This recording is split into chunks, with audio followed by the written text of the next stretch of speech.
Digital transformation is a big issue for many companies. It's also a huge opportunity, depending on how you work with it. With me today is Bill Saunders, who is the founding and managing director of Roebling Strauss, which is a business transformation and process innovation consultancy in the San Francisco Bay Area. And what Bill brings to this conversation is a whole lot of instinct and know-how to work with the operational implications of digital transformation, particularly both on people and how they interact with the formal systems. My name is Donna Jones. You're listening to the Inspirational Insights from Insight to Action podcast. Forgot to mention, Bill is also one of the co-authors of the From Hierarchy to High Performance book that we just put out under Great Work Cultures. I'll add that Bill's helped more than a couple of hundred organizations, global brands like Google, Microsoft, Pepsi, General Mills, Lipton, it goes on. He's worked internationally and also just an awesome colleague and wonderful person. So, Bill, let's talk about the whole implication on operations of digital transformation and what that means. So, why don't we start with digital transformation just as a working definition? What does it mean to you, and particularly as it refers to operational application? Thanks, Donna. Happy to be here. I really think you got to look at what point of view you want to look at digital transformation from before you start trying to define it. I think there are really good definitions for it from internally, from a company's internal point of view, but there's also more the external view of it. And that's something like, USC Annenberg Center for the Digital Future studies what's happening, what's changing about everything across all these industries because of the individual decisions and the individual innovations that are happening throughout the culture.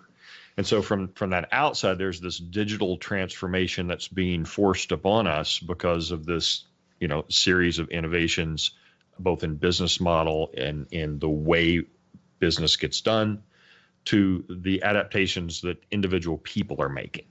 And so from that point of view, I don't know that anybody has a really great definition of it, but it's important to say when we're talking about digital transformation, which side of it are we talking about?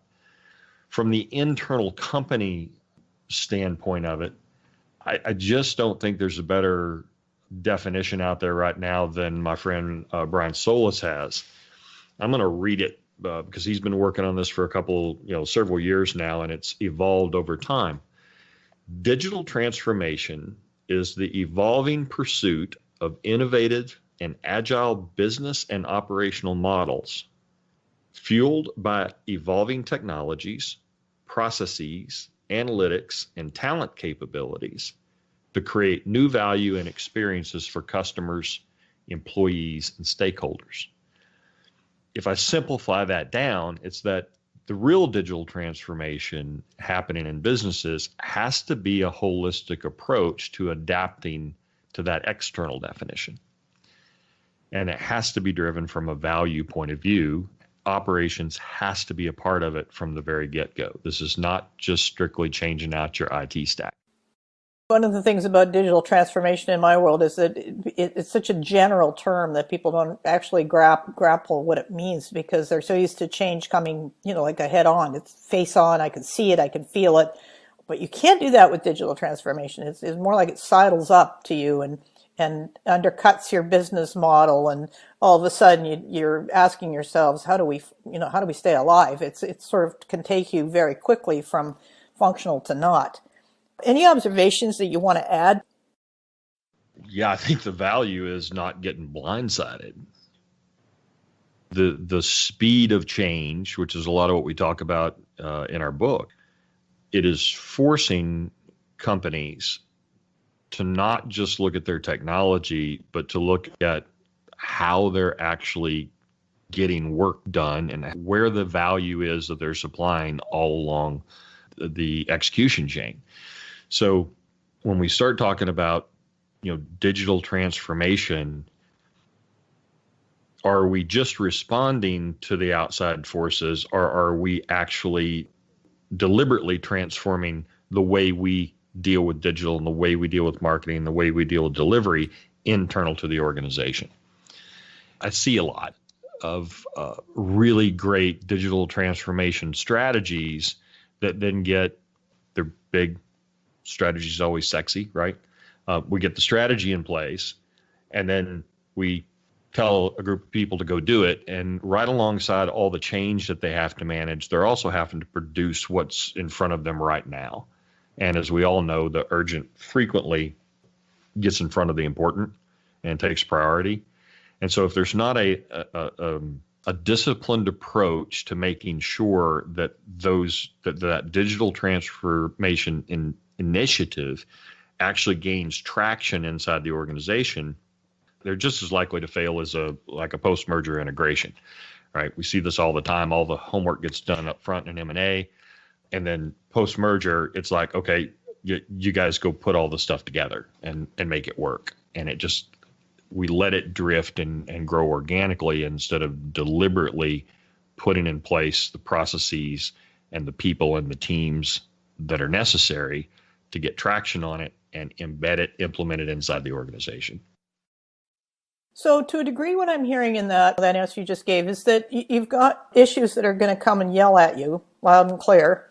And then you've got the digital transformational stuff, which is more of an insurance policy for the, for the future proofing, if you will, for a company, for its sustainability as an economic engine. And the two are quite different. Yes, they're quite different. And frequently we're asking the same people to lead the day-to-day operations as well as the change in operational initiative that's there. If those charters are not very clear and time and investment decisions are not made up front, everybody's looking for utilization, right? I mean, how do we make sure that we're actually doing things that add value to the chain here and add value to the end consumer?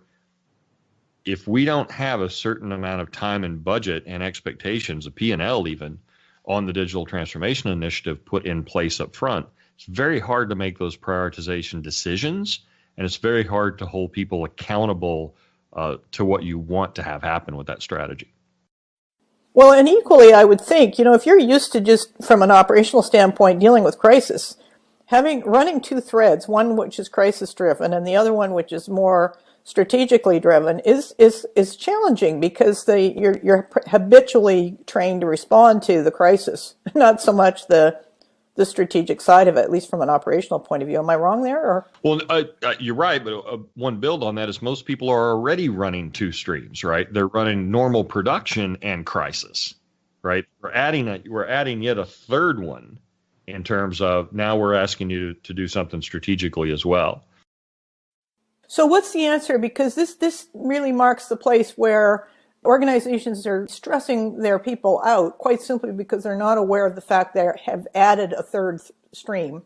And it's really putting a completely different kind of pressure on the people that are tasked with implementing it. What are some of the solutions we should be exploring there? Well, I think one of the solutions that's become quite helpful on the M&A side, for example, is having that external PMI, the post-merger integration guidance from an external team, right? I mean, and it sounds a little self-promotional because that's the kind of stuff that we do, but it really is having someone that has their eye on that particular ball while we make this transition and make sure that they are not caught up in the other two streams of crisis and production.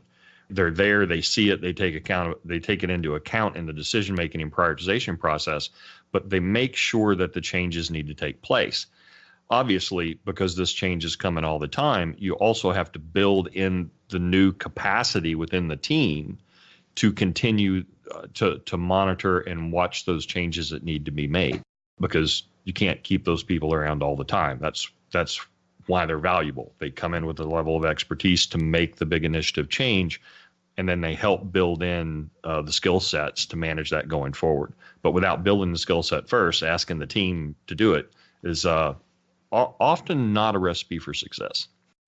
Yeah, well, it's hardly fair either. So this is what you're talking about here. Something I would think of as oversight. This is where the real value of being on the outside comes into play, because things are so complex. It's virtually impossible for anyone on the inside to see everything. You really have to train that capacity, but it's also, I think, going to have its limitations quite simply because of the the visibility of these kinds of layers in an organization.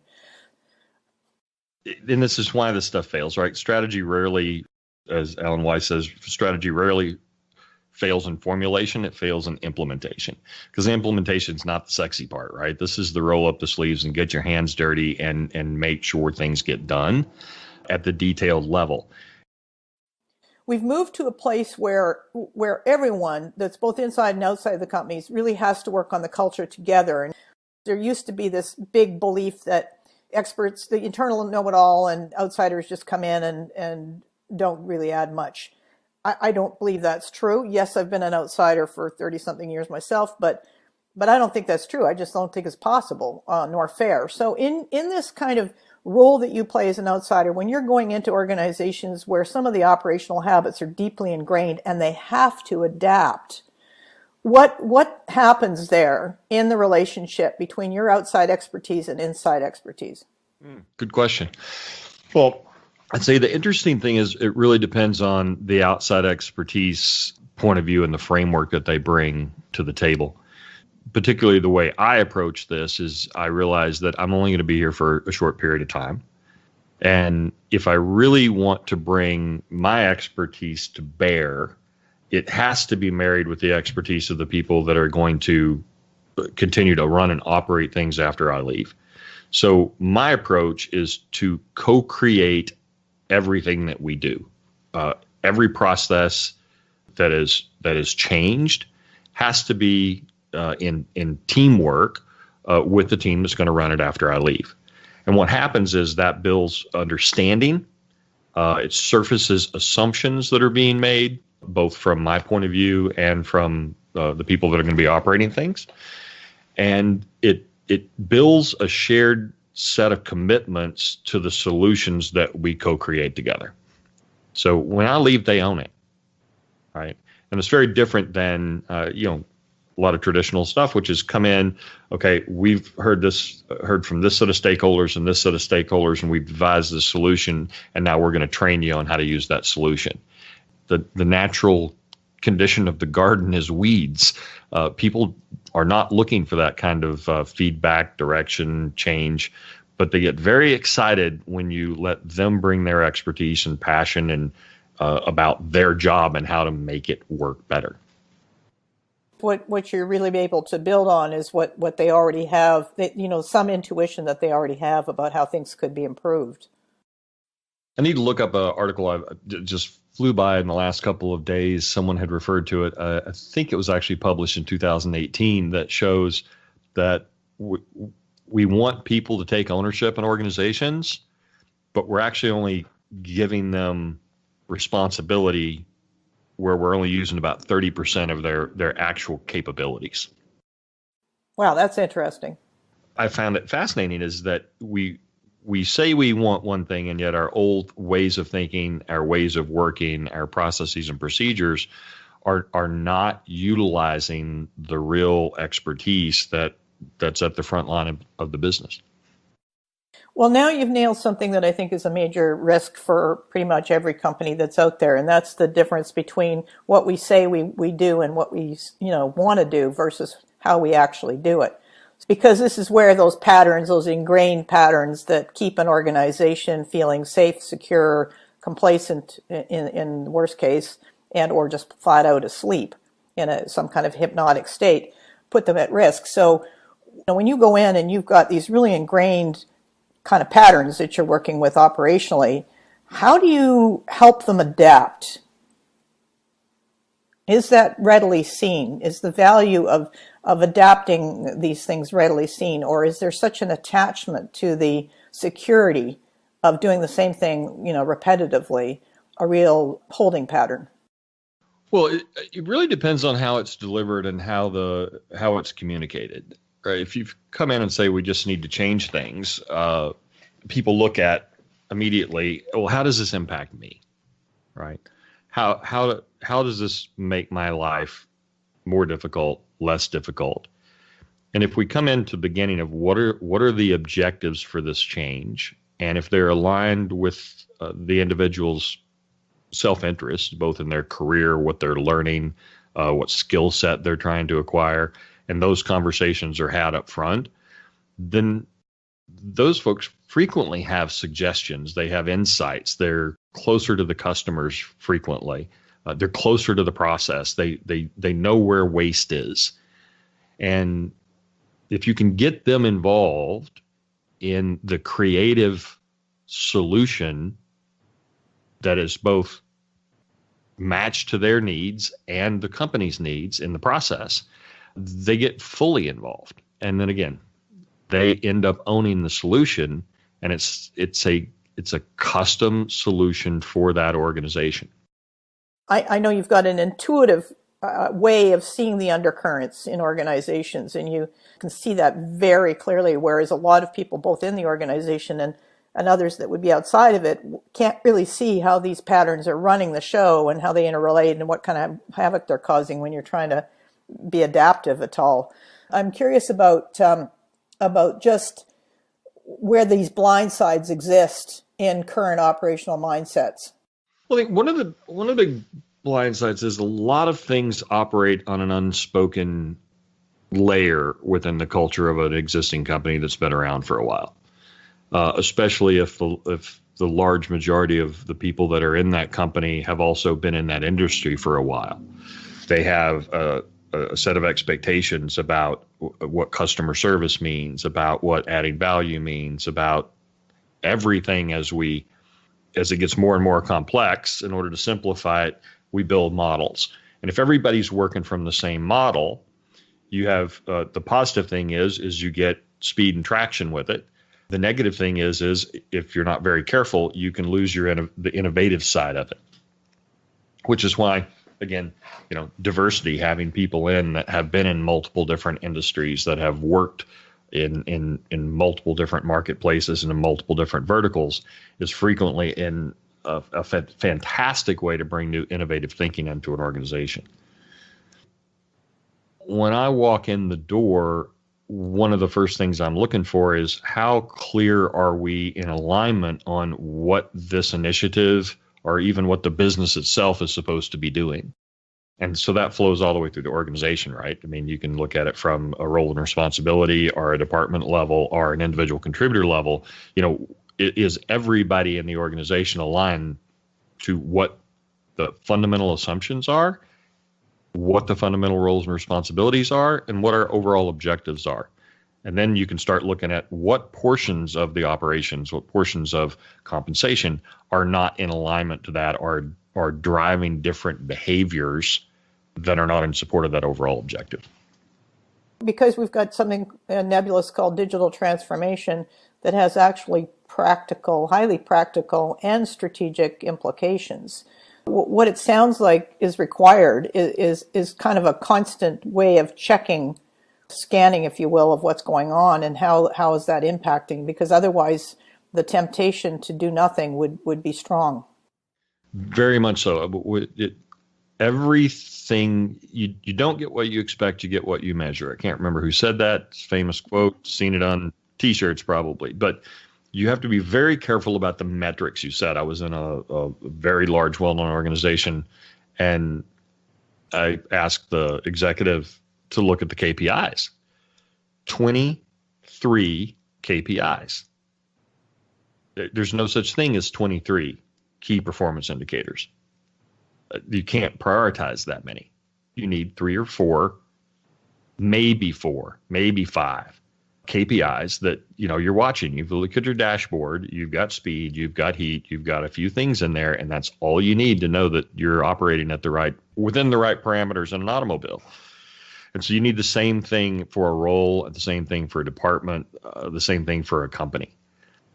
And I frequently find that if you set your objectives clearly and your metrics clearly, then when you see behavior that's not aligned with that, it's pretty easy to find out where in the system the benefits are misaligned. Exactly, because these metrics frequently create these holding patterns because they're focusing on the wrong things. So I actually, it's funny you mentioned this, because in an interview I did the other day, I mentioned exactly the same thing, that they've got hundreds of KPIs, and who needs 100? You just need to know what you're trying to accomplish. So, I mean, did I move the needle today? Did we move the needle from a production standpoint? Did we solve the crisis? Those things are pretty clear. Did we move it strategically? Not so clear usually. Yes, exactly. Yeah. So nice distinction there, because we often have this department in the brain that says strategies on the left and or sorry, on the right probably, and operations are on the left in terms of brains, that is. But in reality, if they're not hinged up, then you're going to become unhinged. Yeah. And look, we're bombarded. There's a book out that they did a huge study around the number of marketing messages and decision-making messages that we're bombarded with on a day-to-day basis. So everything from, full-on 24/7, 365 news cycles to, social media, constant content interrupting our focus and attention. That's outside. Just even internally, the number of emails people get, the number of Slack messages people are responding to on a day-to-day basis, it gets us busy, keeps us moving, but doesn't necessarily drive productivity, and it doesn't necessarily drive strategic prioritization. And so there's some basic individual disciplines, but also from teams and from departments and from corporations about what's communicated.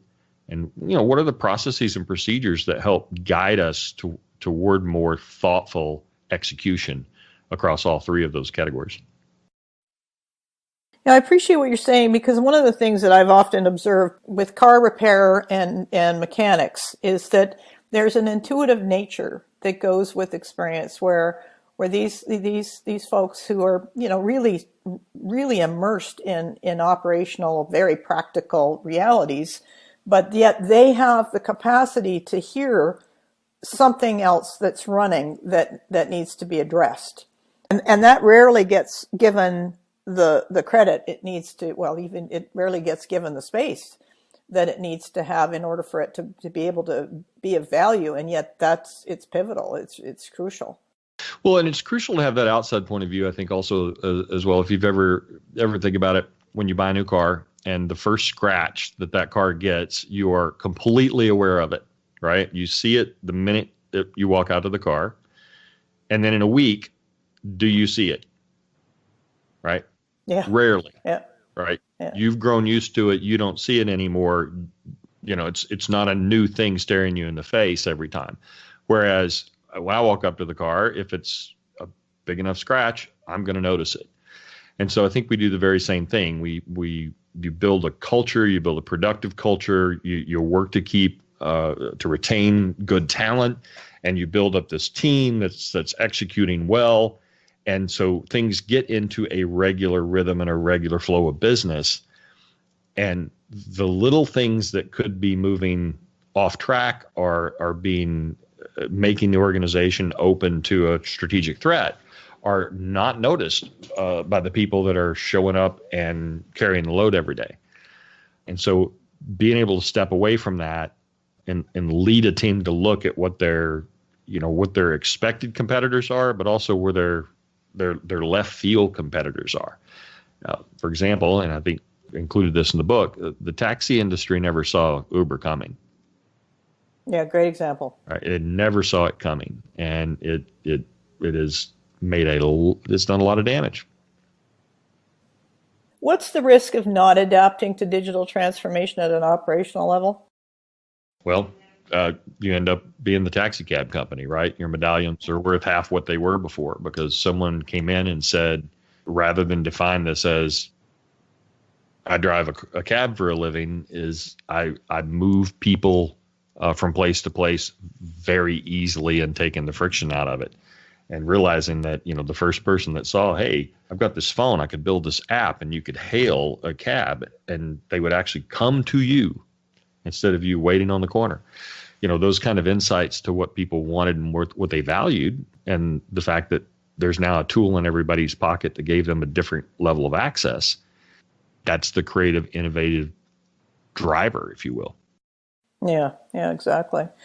Anything else you'd like to add, Bill? Things that we haven't talked about that you think are important for managers or leaders in organizations listening to the program, decision makers? Yeah, I think both from a decision maker or even from an individual standpoint, recognizing the reality of this massive external force of digital transformation is coming, we need to be looking at our own careers. We need to be looking at our own jobs. We need to be taking the time away to read, to stay on top of what's going on in the world of digital transformation. Still, in one of the most recent reports, I still think we're at about 63% or so of folks that are all their digital transformation is focused on the IT side of the equation. And the really creative, innovative companies are focusing it across the entire value chain of what they produce, everything from culture to finances to, of course, IT. And so taking the time to step back and look at what is happening in your industry, what is happening on the regulation side, what is happening on the innovation technological side, what are the solutions that people are looking for, what do you personally need to brush up on and expand your education in, and then, how do you encourage your people to do the same? Because if you've got a team of folks who see it as their job, both for their own career's sake and for the organization, to stay on top of what's going on in the digital transformation world, you're going to be much more likely to see the trend early and be able to adapt to it or at least adopt it. Bill, where do people go for more information for you? Where do the people find you? They can find me at roeblingstrauss.com. That's ROEBLINGSTRAUSS.com. Bill, thanks very much. Really appreciate the conversation. I know there's not very many spaces where we actually have these conversations on digital transformation and operational stuff. It's usually assumed to be more at the strategic level. So I think the capacity to sort of step back and take a look at it. I thank you for your contribution to being able to do that. It's pretty important questions. Well, thank you. It was a pleasure to be here. My name is Donna Jones. I'm the host of the Inspirational Insights podcast. My work involves developing both self and organizational awareness to make those adaptations at both the decision-making and the leadership level. So I welcome you to contact me through the website from insighttoaction.com or directly through LinkedIn, DAWNAH Jones, and or through Twitter, EPDAWNA_Jones. Thank you very much for listening. I'd appreciate it if you could share this video or this audio to podcast program to people who will benefit from the conversation.